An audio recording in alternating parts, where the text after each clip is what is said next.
El silencio que duele, pero hoy vamos a hablar de algo tan importante y necesario, porque las estadísticas acerca de este tema que vamos a hablar son alarmantes. Vamos a hablar acerca de la psicología del abuso, el poder excesivo y la perversidad calculada. Los adultos, esos niños abusados ya adultos, llevaron muchas veces durante toda su vida ese silencio porque tal vez tuvieron que callar ciertas situaciones para no exponer tal vez a sus padres o a los miembros de la familia, porque generalmente estos abusos en niños suceden dentro de la familia. Y además hay una estadística aún más alarmante, porque estos abusos también suceden en familias cristianas. Entonces, hay temas en los que de por sí la iglesia ha tendido a no hablar públicamente, no hablar desde el altar, mas sin embargo, estos son temas que sí deberían hablarse a las familias, por lo menos para exponer la consecuencia incluso de estos actos y además la connotación espiritual que esto tiene. Y hoy en este caso que vamos a hablar de este tema, más adelante vamos a ir a la historia. Y tengo unos versículos anteriores que vamos a mirar, pero la historia, lo que vamos a hablar ahora, lo vamos a reflejar justamente en la historia que vamos a ver al final, porque está en la palabra de Dios, nos enseña, ha sucedido, protagonistas en los cuales ha sucedido justamente lo que vamos a hablar. Cuando pensamos acerca de esta palabra abuso, inmediatamente podríamos pensar en abuso infantil, maltrato, abandono. Y todavía si pensamos un poco más, mencionaríamos abuso físico, violencia, explotación sexual, incesto, violaciones, gritos, castigos severos, etcétera, etcétera. Podríamos, dentro de esa palabra solamente, agrupar un montón, hay un conjunto de cosas y de situaciones que se pueden dar dentro de esa palabra. Y situándonos en el abuso de niños, acerca de esta estadística que es alarmante, por parte de los adultos diríamos que podría ser en el núcleo familiar, por parte de esos padres o familiares o conocidos o tal vez extraños que hayan cometido abuso en contra de un niño, que por un momento o tiempo han ejercido ese poder excesivo sobre el niño para abusar de él.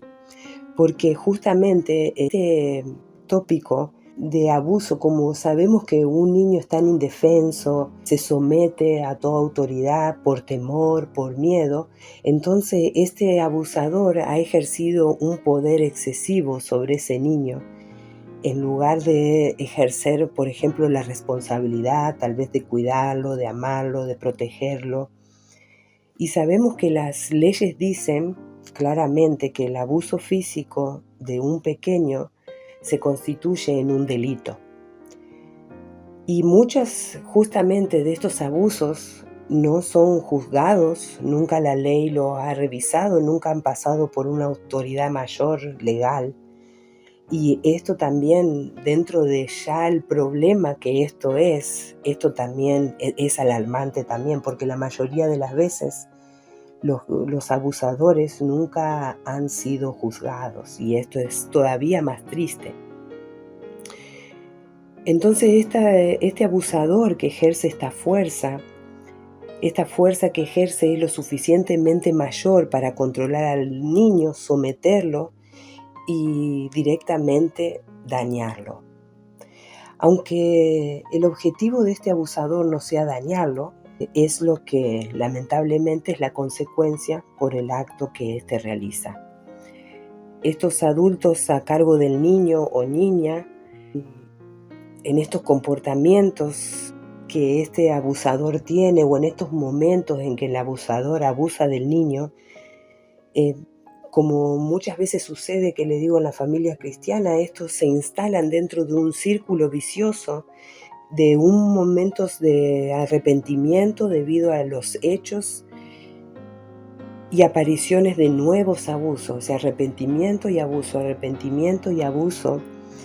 y llegar a pensar que sus abusos son de manera parcial, porque al darse esporádicamente y al arrepentirse y volver a abusar del niño, aunque sean de manera parcial, y esto aquí es muy importante de rescatar, que lo que hacemos de vez en cuando, en cierto lazo de tiempo, en realidad es de manera constante y repetida. Esa es la realidad también. Los niños de por sí, antes o ante el abuso y esta perversidad calculada y manipuladora, ellos se someten y quedan expuestos lamentablemente a más abuso, porque se les obliga a callar, se los amenaza, etcétera, lo que sucede en todo ese entorno.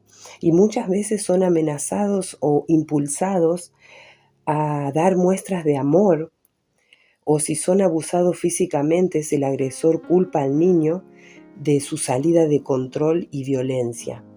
Entonces, las palabras, los dichos duros contra ese niño, lo único que consiguen es dañar aún más la vida del niño, el estado emocional, el estado espiritual del niño.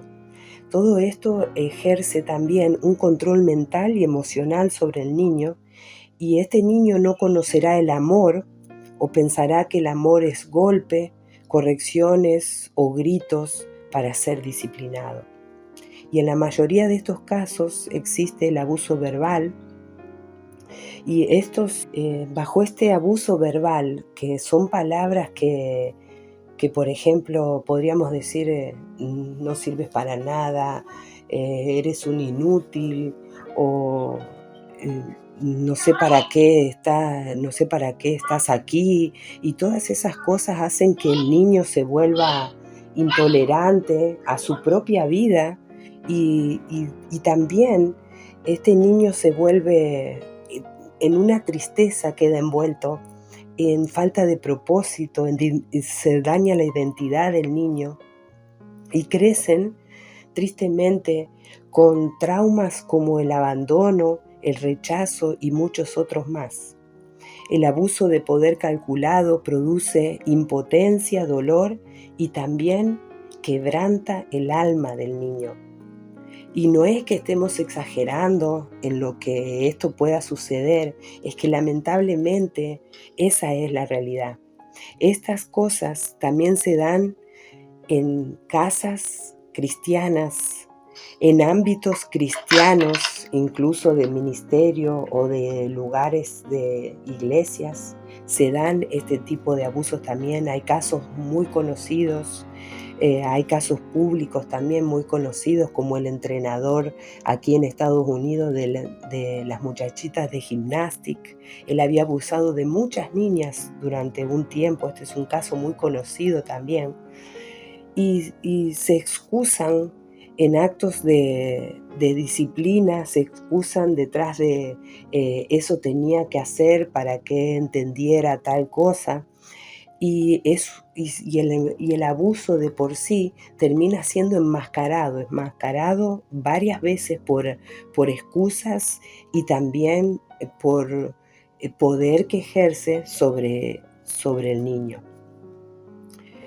Hoy en día también las iglesias, que le digo que son lugares donde deberíamos tener este tipo de conversaciones con padres, estar pendiente también entre hermanos, no solamente por parte de los líderes y pastores, sino estar pendiente entre hermanos, cómo criamos a nuestros hijos, porque hay puntos y límites en que, bueno, lo que pasa detrás de la puerta de cada hogar son responsabilidad absolutamente de los padres, y los padres tienen derechos sobre sus hijos, excelente, pero cuando estas cosas infringen la ley, ya no es solamente la responsabilidad de los padres, sino de las personas también que se han incorporado a la vida de los padres, familiares cercanos, amigos, hermanos en Cristo.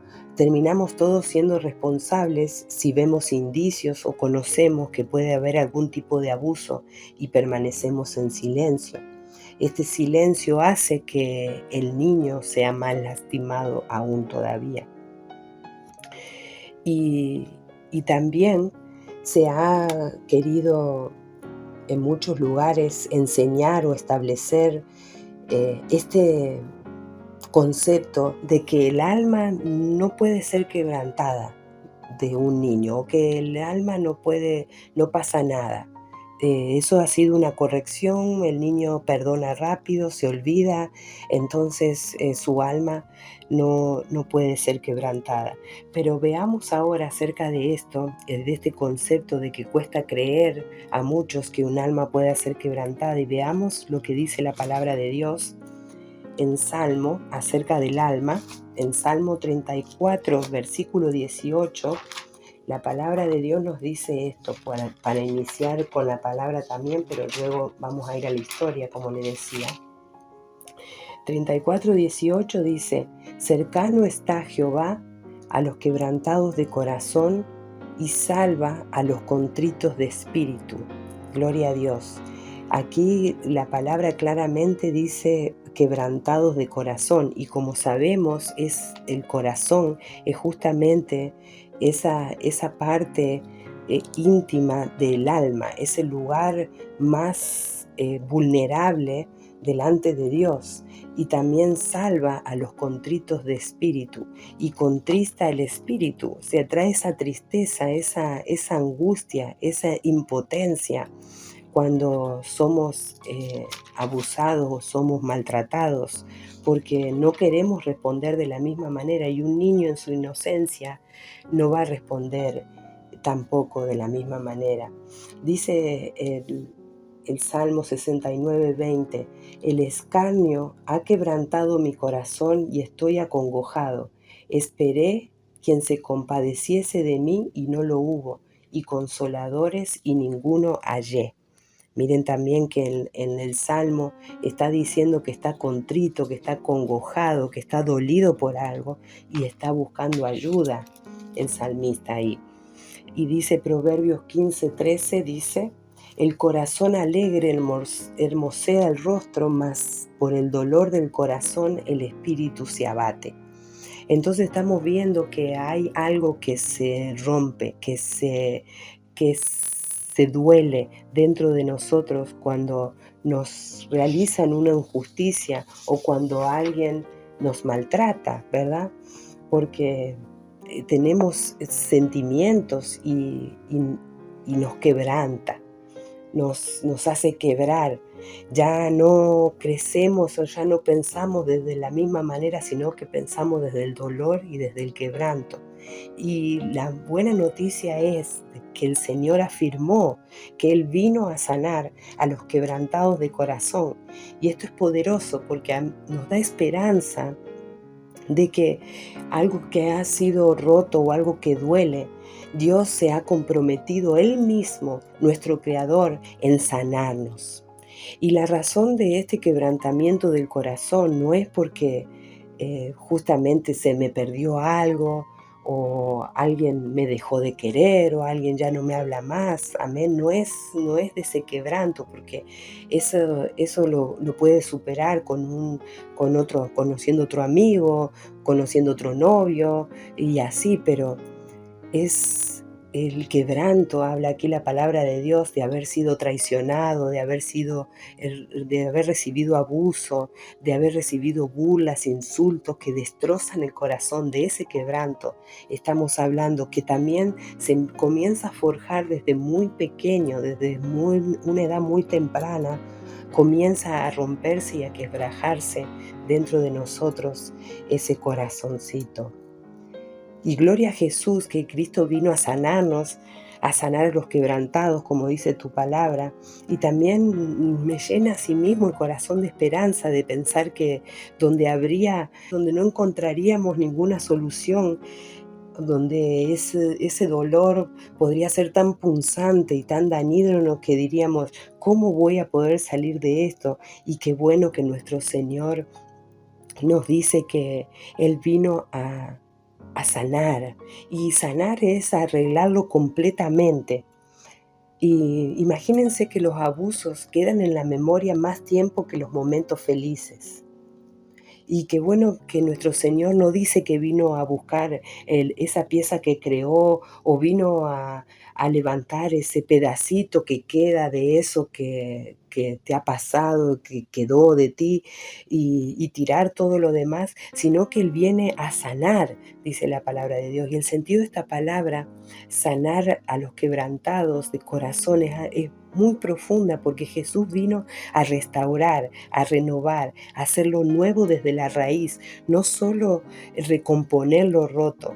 Sanar quiere decir que Jesús toca la fuente del dolor, redime esa historia y devuelve la identidad. Y cuando has sido sanada, sabes de lo que hablo precisamente, porque Dios realiza una restauración total de lo que el dolor deformó y Él sana de tal manera que te acuerdas del hecho sin la memoria del dolor. Y esto es poderosísimo porque algo que ha sido quebrantado, algo que había sido quebrajado, ya el hecho se recuerda, pero ya no se recuerda el dolor de ese quebranto cuando uno ya es sanado. Jesús transforma el trauma convirtiendo la herida en testimonio vivo de la obra de Dios en nosotras. Y lo que el dolor quiso robar, por ejemplo, tu identidad, cuando viene Jesús, te afirma en tu identidad, sanando la historia completa de tu vida, viendo el propósito en sí de por qué en la injusticia de la humanidad nosotros podemos ser restaurados. Y cuando no se nos habla de esto, si hemos sido víctimas, por ejemplo, o si conocemos a alguien, a veces las víctimas no somos nosotras, sino la víctima han sido alguien muy cercano, un hermanito, una hermanita, o, o algo que vemos que está siendo equivocado y está a nuestro alrededor, o familiar. Llegamos a cargar por años con culpas, por ejemplo, por cosas que realmente no provocamos, dolores que nosotros no causamos, sino que nos causaron a nosotras. Y reaccionamos incluso a traumas de abandono, porque, por ejemplo, les voy a contar un caso de hace varios años que, que nos llegó de cerca, muy de cerca. Y este caso es acerca de una familia que la señora se unió en, en unión conyugal con una persona, con un nuevo marido, y tenía una niña de 7 años con ella. Más o menos aproximadamente esa era la edad de la niña. Y esta pareja de esta señora comenzó a abusar de la niña. Y comenzó a abusar de la niña de tal manera que era prácticamente la niña era su amante. Y la niña creció y, era un amante. No, la niña no era que no quería ni nada por el estilo ya, porque la había adaptado de tal manera y ella había entendido ese acercamiento de esa manera con su padrastro que prácticamente parecían pareja, la hija y la madre del mismo marido.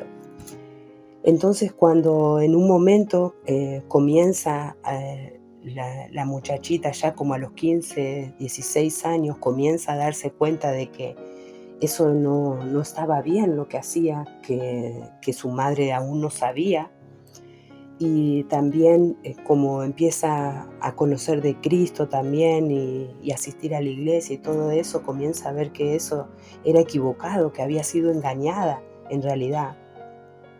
Entonces habla con la madre. Ya la niña para este entonces, la muchachita tenía un noviecito y ella ya se quería ir de la casa también, entonces se va con el noviecito y la madre sigue, hasta el día de hoy, la madre sigue con ese hombre. Y nunca se denunció el caso tampoco. Pero lo que sucede con esta muchachita, lamentablemente, es que al haber sido abusada tanto tiempo, tantos años, miren qué triste este caso, es muy, ahora lo que sucede en su vida, que ya es una mujercita, porque claro, ya se reunió con otro varón que van a formar su familia, y entonces ahora que ella tiene dominio, control de la situación sobre la nueva relación que ella tiene, está sufriendo mucho porque ella salta por todo, se enoja por todo, eh, discute, porque ella está tratando de dominar su enojo de su niñez con reacciones ahora actuales y probablemente futuras por un tiempo hasta que ella sea completamente sana de todo este hecho que le sucedió a su vida. Pero eh, lo reprimió tanto por tanto tiempo y tantos años durante su niñez que ahora ha llegado hasta abusar físicamente de su esposo. Y se encuentra desesperada. Uno confía en que Dios va a hacer la obra en ella y la va a librar completamente, porque justamente son el proceso en el que ella se está chocando, está justo en el proceso en que ella está chocando con su realidad del abuso y de todo lo demás. Y también la impotencia, porque la madre cuando lo contó no hizo nada y, y no sabemos, ¿verdad?, por qué no hizo nada. Y también el consejo fue, incluso, de parte de los ministros que estuvieron a cargo, porque nosotros no estamos directamente conectados nosotros conocemos el caso, pero no estamos directamente conectados con cuando se abrió todo este problema. Y la recomendación fue, denuncien, llévenlo ante la comisaría, llévenlo a que confiese. Y bueno, tendría que revisar otra vez cómo va ese caso, pero tendría que eso suceder, ¿verdad? Tendría que hacer justicia e ir a la cárcel ese varón por lo que ha hecho todos esos años. Pero hasta donde yo tenía entendido, la mujer todavía estaba con él. Y hermanos, estas cosas sucedieron durante mucho tiempo. Incluso estos padres iban a la iglesia y servían en ministerio. Y es tremendo decir, mira lo que sucede detrás de una casa, detrás de una puerta, de un hogar. Tal vez todos los días o tal vez esporádicamente, pero sigue siendo abuso. Y tiene las consecuencias como les decía recién, de que luego de que madura la niña, luego de que ahora ella quiere formar su familia, arrastra justamente todo eso que ha reprimido y ha dejado a puerta cerrada, en silencio, su dolor. Qué triste, ¿verdad?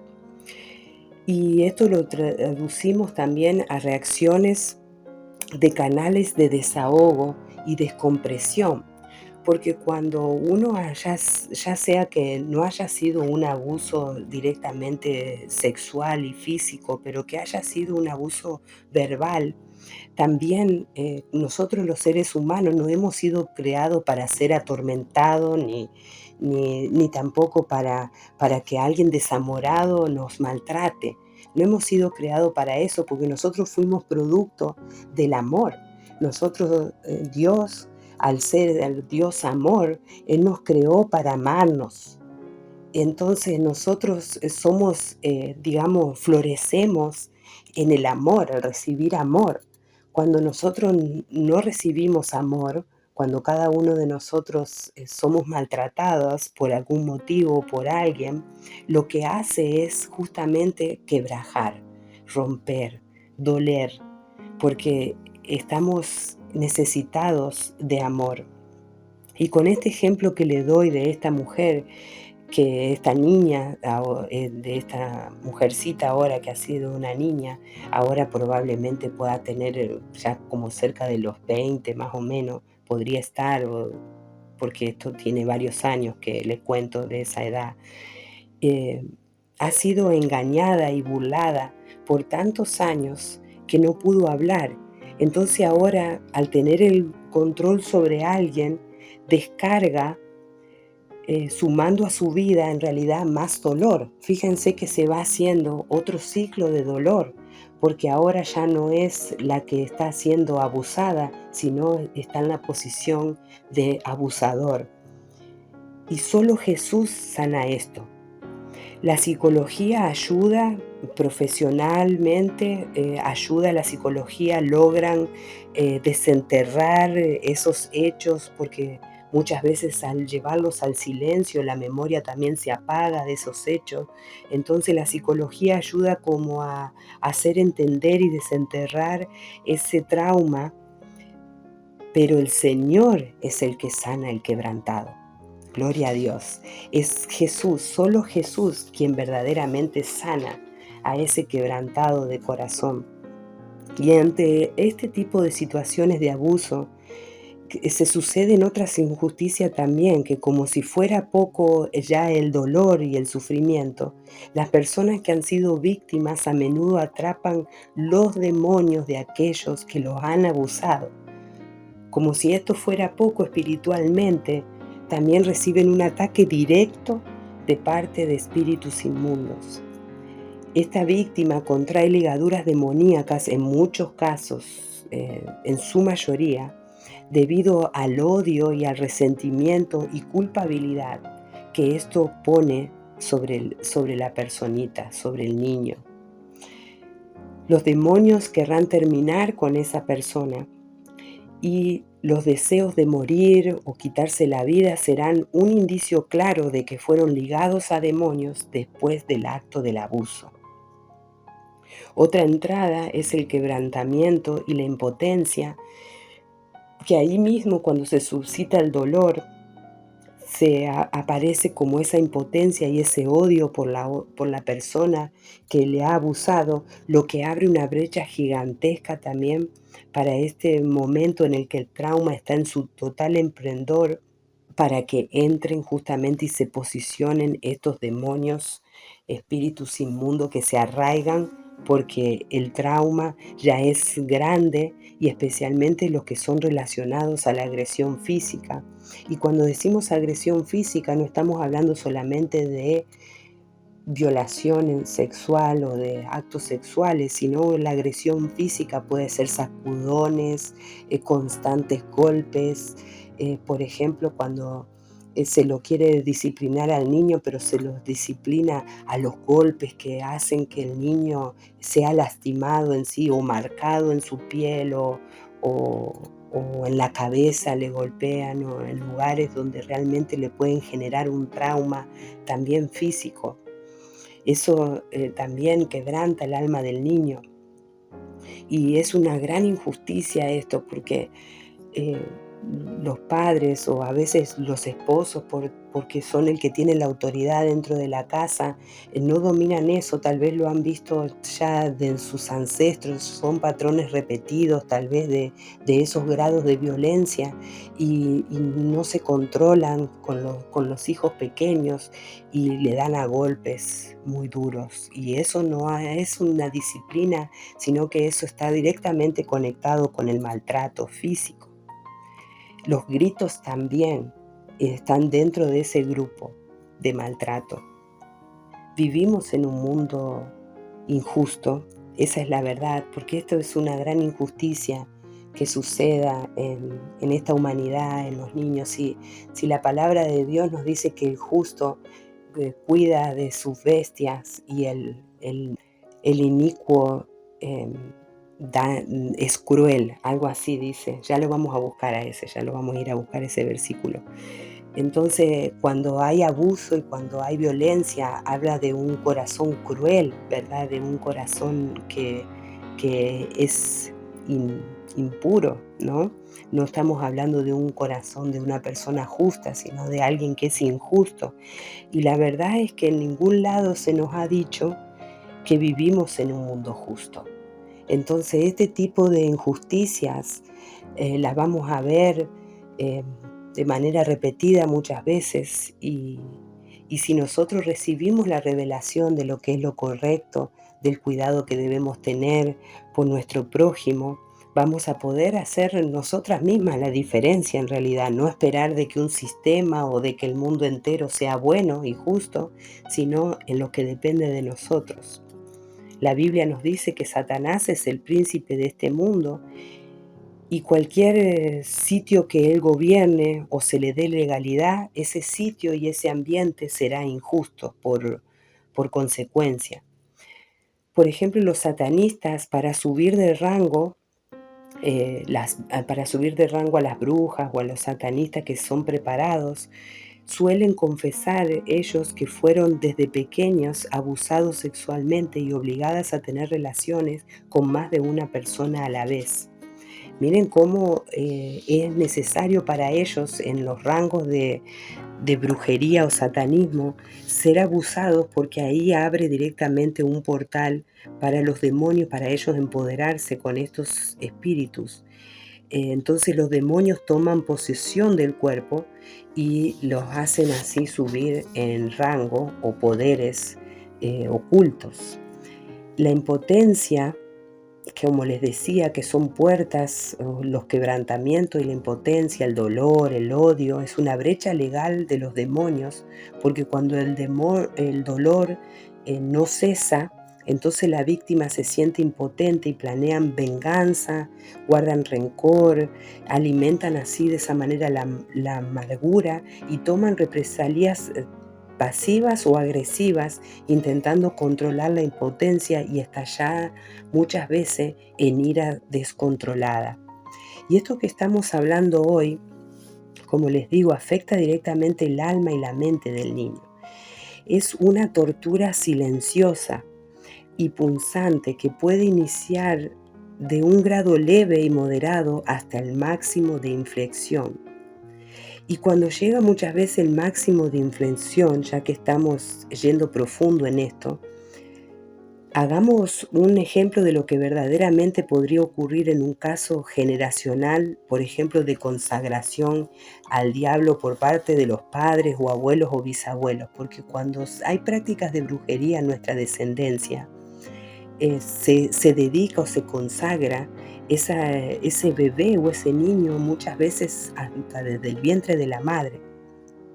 Entonces, partiendo de un padre, por ejemplo, satanista que dedica a su hija o hijo, primero el diablo da una señal antes del nacimiento de cómo será ese niño y esa niña, y nace a lo mejor con una enfermedad o con una discapacidad, y así Satanás lo marca como escogido, porque esa es la señal que le da Satanás de que ese es el dedicado y el escogido para el mal, ¿verdad? Para que continúe la legalidad familiar. Los padres que practican el ocultismo, por ejemplo, lo notan al nacer a esta marca y la dedican desde la cuna o desde el vientre si ya saben que ese niño que viene es para el enemigo. Y cuando esto es odio puro de parte de los padres hacia el hijo que está por nacer o que ya haya nacido, los demonios comienzan a instalarse en el niño con espíritus inmundos principales como de dolor, odio y abuso ya desde muy temprana edad, debido al odio y al rechazo que los padres están ocasionando sobre ese niño, porque prácticamente lo dedican. Si el enemigo Satanás le pide en algún momento que lo sacrifique, hasta lo sacrifican a sus hijos. Y si esa niña o niño muchas veces varón también, es abusado desde pequeño. Los demonios, por ejemplo, de sacrificio a los baales, perversidad, lujuria, autoridad falsa, porque muchas veces los abusadores son adultos que ejercen sobre el niño una autoridad, pero esta autoridad, como es para abusar de ellos, es una autoridad falsa, porque hacen creer que el abuso es bueno y que le deben obedecer porque son los padres. Los demonios siguen entrando en momentos precisos de gran trauma, la incredulidad, por ejemplo, los espíritus inmundos de incredulidad, porque llegan a tiempos a donde no ven salida de su situación, entonces dejan de creer que hay esperanza para ellos. La incredulidad con su fortaleza en el miedo, en el terror, en el espanto, en el pánico, la ansiedad y la preocupación se instalan. Son espíritus inmundos que se siguen sumando al trauma y al dolor de esa persona. Todos controlados por demonios jefes en rango. Un caso así, aunque parezca exagerado, son reales y podríamos aquí hablar hasta incluso en este tipo de trauma y cosas que suceden desde la niñez, podríamos hasta llegar a hablar de legiones de demonios. Muchos falsos maestros o doctrinas llegan a decir que cuando una persona está afectada de esta manera, la dan por desgraciada y llegan a decir que es mala por esa influencia demoníaca. La interpretación es totalmente incorrecta y el apóstol Pablo nos advierte en Primera de Timoteo, en cierta manera se busca ocultar que estas cosas son reales y que suceden. Primera de Timoteo 4:1 dice, pero el Espíritu dice claramente que en los postreros tiempos algunos apostatarán de la fe, escuchando a espíritus engañadores y a doctrinas de demonios, por la hipocresía de mentirosos que teniendo cauterizada la conciencia, prohibirán casarse, mandarán abstenerse de alimentos que Dios creó, para que con acción de gracias participen de ellos los creyentes y los que han conocido la verdad. Bueno, pero el versículo número 1 nos habla de que en estos tiempos se escucharán justamente a esos falsos espíritus o doctrinas que son engañadores, porque te dicen, no, no pasa nada, ese niño está bien, él necesita un tratamiento para su temperamento y no se le toma atención para realmente eh, ver cuál es la sanidad y cuál es la opresión verdadera del camino para que él sea libre completamente. Y estos espíritus engañadores o doctrinas de demonio terminan haciendo de que ese trauma, en lugar de ser liberado y ser sanado, terminan siendo cauterizados por esas mentiras que ellos hablan. Y entonces terminan realmente no exponiendo las artimañas del enemigo verdaderas detrás del abuso, detrás de lo que está sucediendo realmente. Y enmascaran nuevamente, se le pone otra máscara sobre el sufrimiento, a la incredulidad y a la falta de revelación de la verdad de Dios para con estas criaturas y con estas personitas que desde muy temprana edad sufren este tipo de cosas. Y para seguir, por ejemplo, incluso meditando un poquito más acerca del abandono que esta alma sufre durante estos tiempos de violencia y hablar de cosas que la mayoría de las veces se evitan decir, diríamos que cuando una persona pasa por traumas tan fuertes como estos, el dolor es tal que se produce un desdoblamiento de su personalidad. ¿Por qué se produce este desdoblamiento de su personalidad? Porque apagan el dolor, apagan los recuerdos, como si no hubiesen vivido esas cosas. Porque es tan fuerte el dolor y tan insoportable que ellos necesitan apagar su mente y se desdoblan a una personalidad dejando de sentir. Esta personalidad deja de sentir porque como tiene que apagar esos sentimientos de alguna manera, se desdoblan en esta personalidad que no sienten. Y no sentir me refiero, no sienten cuando vienen a Jesucristo, no sienten el Espíritu Santo, no sienten que alguien les ame, no pueden creer que alguien les ame. Y este extremo del dolor conlleva a la muerte emocional. Este acto, por defenderse del dolor y al desdoblarse, una persona se separa del recuerdo de un acontecimiento doloroso para vivir una nueva personalidad en la que directamente no siente nada. Esto solo se recuerda cuando, como un periodo en blanco de eso que le pasó, de ese trauma, y no hay indicio alguno de un episodio violento incluso en su vida. Si a este tipo de persona tú le preguntas qué le sucedió realmente, es su mente está en blanco en ese espacio de tiempo porque ha desdoblado su personalidad. Cuando el desdoblamiento es completo, la amnesia es plena y la persona no recuerda nada, absolutamente nada de su trauma. Los demonios que mencionamos y muchos más operan ahí mismo también, pero la persona no sabe nada de su trauma o de que por qué entraron esos espíritus inmundos a su vida. En estos casos, aunque quieran conocer a Dios, una barrera impedirá que tengan una mínima o ninguna sensación de la presencia de Dios. Las emociones y sensaciones del amor de Dios estarán bloqueadas completamente.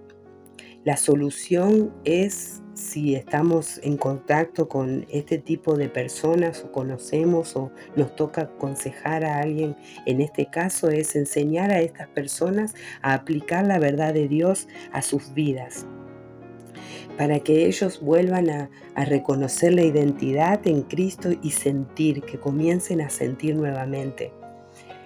Estas personas necesitan mucha afirmación, mucha paciencia, necesitan un ambiente de paz, necesitan vivir en el gozo y la plenitud que solo Dios le puede dar. Entonces ahora en este punto vayamos a la historia bíblica para ver cómo Dios sana el dolor asociado justamente al recuerdo y cómo el Señor también ve ese llanto y ese dolor de aquel que ha sido acusado o maltratado. Vamos a ir a la historia en Génesis 41, ver el versículo 51, y aquí está José, que José se lo agrupa dentro de este tipo de trauma, podamos decirlo así, porque José fue justamente traicionado por su familia, en su núcleo familiar, fue abusado en cierto sentido, y ahora le voy a explicar cuál fue el abuso hacia él. Dice, y llamó José el nombre de su primogénito Manasés, porque dijo, Dios me hizo olvidar todo mi trabajo y toda la casa de mi padre. Gloria a Dios, aquí se manifestó un momento de sanidad de José, porque él fue traicionado, vendido como esclavo y sufrió injusticias graves cuando fue dado por muerto incluso delante de su padre. Fue tanto el dolor que eso causó de la casa de su padre a José, que cuando Dios reposiciona a José y lo levanta, él nombra a su hijo Manasés, diciendo que Dios me hizo olvidar todo mi trabajo, toda la lucha que pasó, las prisiones que soportó, debido a cuál fue la causa inicial, la injusticia que le hicieron los hermanos. Abusaron de él porque él era muy joven cuando esto le pasa a él también, y estaba indefenso frente a todos sus hermanos. Entonces se lo ve en un capítulo de su vida de inocencia y de impotencia José, y sufre esta injusticia. Y le hizo olvidar Dios, lo dijo así en el nombre Manasés de su hijo, y toda la casa de mi padre. Lo que le había sucedido, quiere decir, entre lo que le había pasado con sus hermanos, Dios le hace olvidar. Y este es un olvido sano y no desdoblamiento de olvido para apagar el dolor, porque José recordaba lo que le había sucedido y se refugió en Dios para ser sanado. Y llega el momento de la restauración total, donde él reconoce que fue Dios quien le hizo olvidar. Bendito sea el Señor. Entonces, no es que José perdió la memoria, sino que Dios sanó el dolor asociado al recuerdo, a las faltas que él tuvo de necesitar a su padre y a su madre y no poder verlos por tanto tiempo, el haber sido apartado de su casa y el haber sido incluso dado por muerto delante de su padre, él perdona su familia, sana su herida y reconoce que fue Dios quien lo hizo. Y otra historia fuerte, esta historia es más fuerte porque es directamente relacionada con el abuso sexual y vamos a ir a 2 de Samuel 13. Encontramos la historia de Tamar. Entonces en esta historia vemos que su propio hermano abusa de ella, su hermano Amón, ¿sí? Abusa de ella. Y después del abuso ella queda, dice, en total desolación porque dice así la palabra de Dios en 2 de Samuel capítulo 13. Aconteció después de esto que teniendo Absalón, hijo de David, una hermana hermosa que se llamaba Tamar, se enamoró de ella Amón, hijo de David. ¿Por qué menciona hijo de David y no lo menciona que era hermano de Absalón? Porque son hijos del mismo padre por distintas madres. Y dice que estaba Amón angustiado hasta enfermarse por Tamar su hermana, pues por ser ella virgen le parecía a Amón que sería difícil hacerle cosa alguna. Amnón tenía un amigo que se llamaba Jonadab, hijo de Simea, hermano de David, y Jonadab era hombre muy astuto. Y éste le dijo: Hijo del rey, ¿por qué de día en día vas enflaqueciendo así? ¿No me lo descubrirás a mí? Y Amnón le respondió: Yo amo a Tamar, la hermana de Absalón, mi hermano. Y Jonadab le dijo: Acuéstate en tu cama y finge que estás enfermo, y cuando tu padre viniere a visitarte, dile: Te ruego que venga mi hermana Tamar para que me dé de comer y prepare delante de mí alguna vianda, para que al verla yo la coma de su mano. Bueno, lo que primero queremos ver aquí en esta palabra de Dios que estamos viendo esta historia es la planeación previa de este acto. Antes de que llegara el acto en sí, hay una premeditación para el acto del abuso. Entonces, generalmente pensamos que ese abuso se dio de forma violentada, pero la mayoría de las veces los abusos suceden porque hay una premeditación, hay un planeamiento. Y de por sí los abusadores planean mucho cómo abusar de sus víctimas. No lo hacen directamente, se toman su tiempo tal vez de generar la confianza con ese niño, con ese menor o con esa persona que es su meta o su plan abusar de ellos. Entonces hay un planeamiento, ¿sí? Y a veces, y bueno, generalmente son en oculto. Cuando hay abuso es solamente una persona que planea en su mente, pero aquí Amnón se confabuló con otro y dice que planeaban que él pretendiera estar enfermo para mandar a llamar a Tamar. Entonces dice el versículo 6 que se acostó pues Amnón y fingió que estaba enfermo, y vino el rey a visitarle. Y dijo Amnón al rey: Yo te ruego que venga mi hermana Tamar y haga delante de mí 2 hojuelas para que coma yo de su mano. Entonces el padre que hizo David, el rey David, envió a Tamar a su casa diciendo: Ve ahora a casa de Amnón tu hermano y hazle de comer. Y fue Tamar a casa de su hermano Amnón, el cual estaba acostado, y tomó harina y amasó e hizo hojuelas delante de él y las coció. Tomó luego la sartén y la sacó delante de él, mas él no quiso comer, y dijo a Amnón: Echad fuera de aquí a todos. Y todos salieron de allí. Entonces Amnón dijo a Tamar: Trae la comida a la alcoba para que yo coma de tu mano. Y tomando Tamar las hojuelas que había preparado, las llevó a su hermano Amnón a la alcoba. Y cuando ella se las puso delante para que comiese, asió de ella y le dijo: Ven, hermana mía, acuéstate conmigo. Ella entonces le respondió: No, hermano mío, no me hagas violencia, porque no se debe hacer así en Israel. No hagas tal vileza, porque ¿dónde iría yo con mi deshonra? Y aún tú serías estimado como uno de los perversos en Israel. Te ruego pues ahora que hables al rey, que él no me negará a ti. Mas él no la quiso oír, sino que pudiendo más que ella, la forzó y se acostó con ella. Aquí vemos que comete el acto que él había planeado, era poseer a Tamar y abusar sexualmente de ella. Entonces la palabra muestra una gran verdad de Dios, que mientras que esto sucedía, por supuesto, ella, Tamar, dice que si ejercía esta violencia o si hacía esta vileza con ella, deshonraría a Israel, la deshonraría a ella, porque estas cosas no sucedían en Israel, dice que no se debían hacer así en Israel, en realidad no era que no sucedían, sino que así el pueblo no era instruido a hacer estas cosas. Y en el verso 14 dice que, 15, dice que luego la aborreció a Amnón con tan gran aborrecimiento que el odio con que la aborreció fue mayor que el amor con que la había amado. Y le dijo a Amnón, levántate y vete. Y ella le respondió, no hay razón, mayor mal es este de arrojarme que el que me has hecho. Mas él no la quiso oír. Qué tremenda historia, porque ella pierde su virginidad en este acto, la deshonra completamente, desobedece por supuesto la realeza, porque son hijos del rey, esto que estamos hablando, deshonra la casa de David.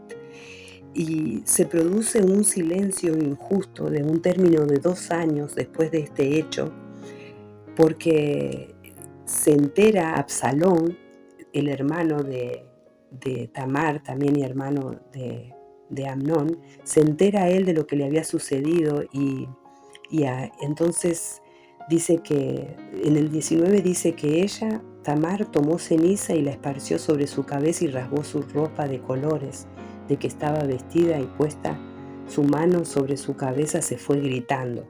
Se fue gritando ella, avergonzada, ya humillada por lo que le había sucedido, y le dijo a su hermano Absalón. Entonces dice, ¿ha estado contigo tu hermano Amnón? Pues calla ahora, hermana mía, tu hermano es, no se angustie tu corazón por esto. Y se quedó Tamar desconsolada en casa de Absalón su hermano. Él la recogió su hermano, la llevó a su casa, la validó por lo que le había sucedido, la consoló y así podemos ver también que esa es la manera en que Dios también responde ante el dolor de una persona, nos acoge y nos abraza. Y en esta historia de Tamar pasan varias cosas. También se entera su padre, David, también se entera, pero no actúa. Miren el verso 21, dice, y luego que el rey David oyó todo esto, se enojó mucho. Mas Absalón no habló con Amnón ni malo ni bueno, aunque Absalón aborrecía a Amnón porque había forzado a Tamar su hermana. Entonces dentro de la familia, dentro del hogar, sucede esto, que se empieza a desprender una gran división, porque primero David no actúa, no hace nada al respecto, y Absalón prefiere consolar a su hermana, tomarse un periodo para consolar a su hermana y no hace nada tampoco, ni bien ni malo para con su hermano. Pero todo lo que cruzaban a Amnón sabían lo que habían hecho, ya todos sabían que él había abusado de su hermana. Y de todas maneras, aunque la injusticia no se resuelve inmediatamente, Dios no la ignora tampoco, porque vamos a ver cómo los sucesos continúan pasando aquí en esta historia. Y Absalón, en ese silencio de esos 2 años, planea también hacer justicia y también en cierta manera guarda el dolor por lo sucedido. Vamos ahora al 28 y 29, que dice, la palabra de Dios dice, y Absalón había dado orden a sus criados diciendo, os ruego que miréis cuando el corazón de Amnón esté alegre por el vino, y al decir yo, herid a Amnón, entonces matadle y no temáis, pues yo os lo he mandado. Esforzaos pues y sed valientes. Amnón es asesinado por los siervos de Absalón, siguiendo las órdenes de su hermano Absalón. El pecado de Amnón que no quedó sin consecuencias. ¿Qué nos muestra esto sobre Dios? ¿Qué nos muestra esto? Dios sí ve el abuso. Esto nos muestra que Dios sí ve el abuso. Dios estaba completamente enterado de todo lo que estaba sucediendo.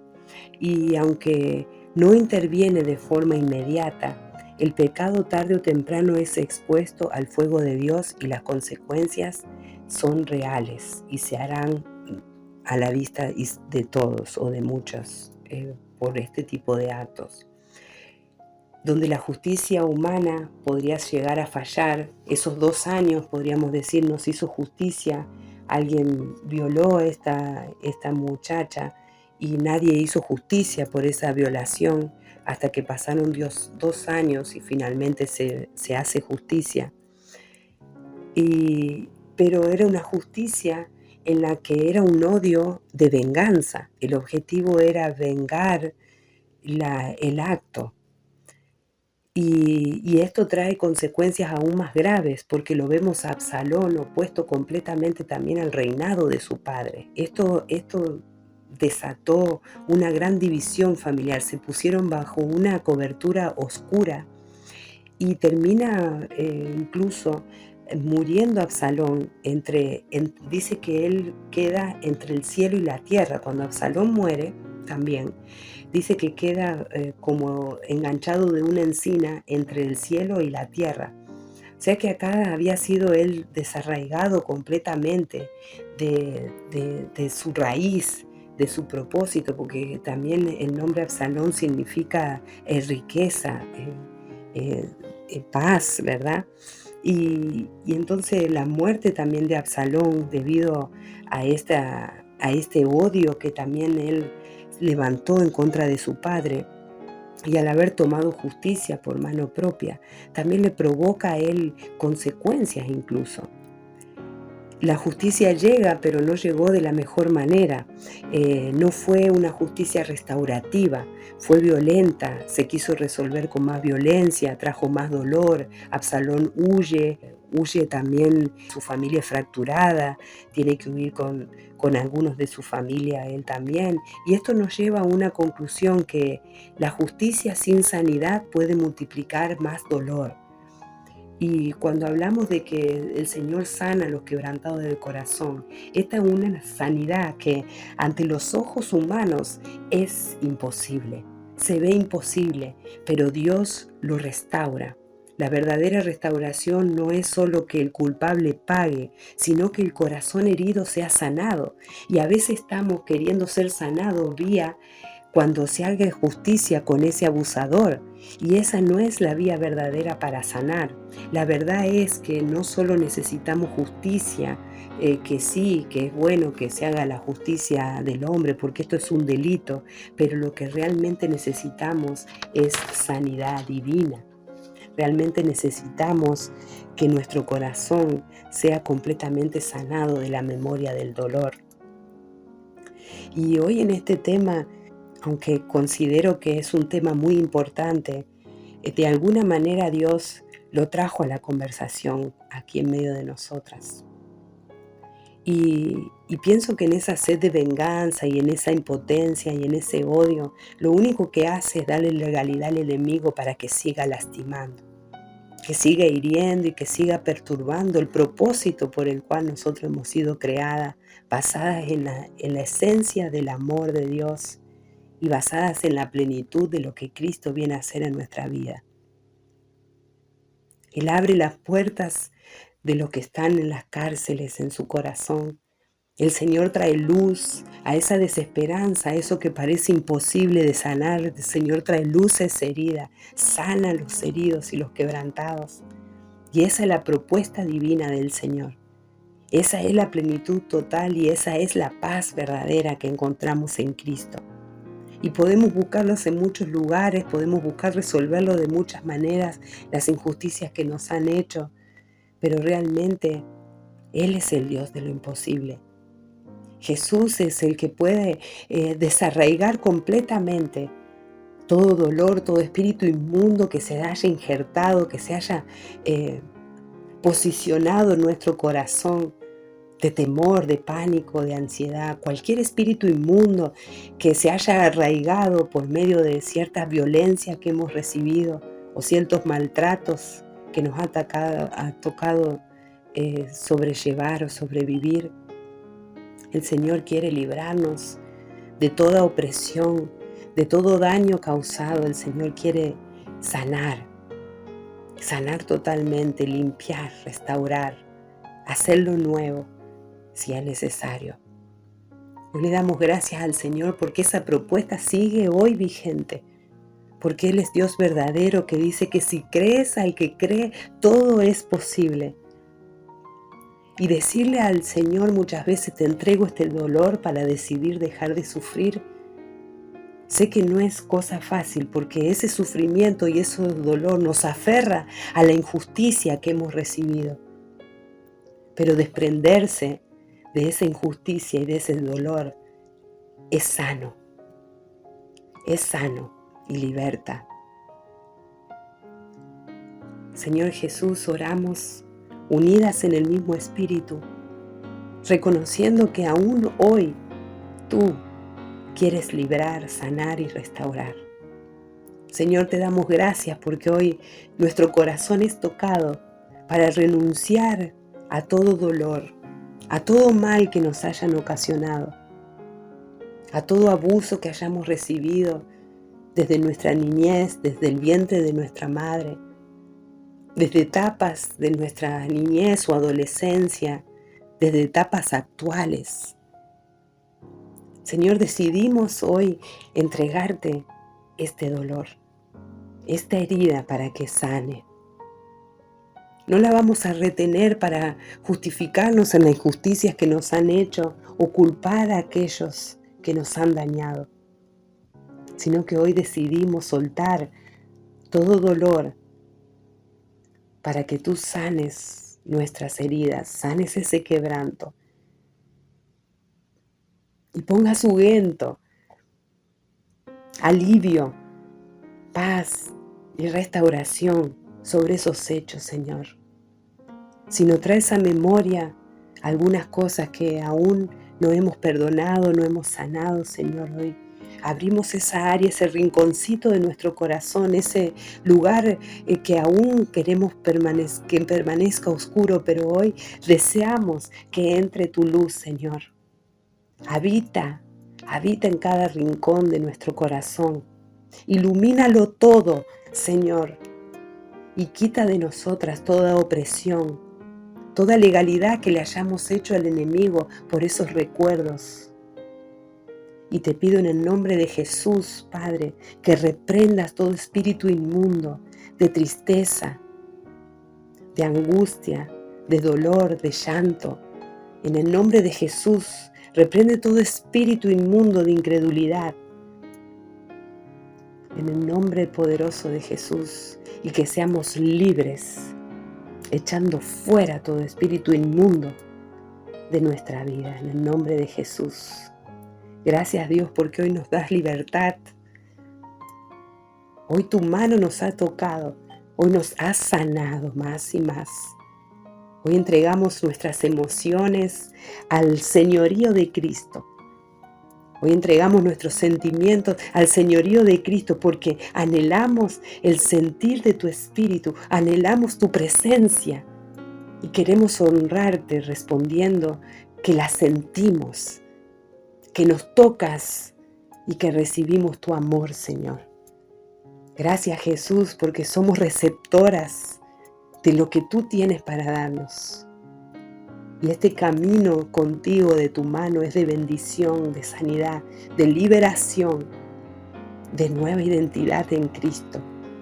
Gracias, Señor, nos has hecho hijas de un Dios amoroso, de un Dios compasivo, de un Dios que entiende el dolor y que reconoce el sufrimiento, pero que también sana toda dolencia y todo quebranto.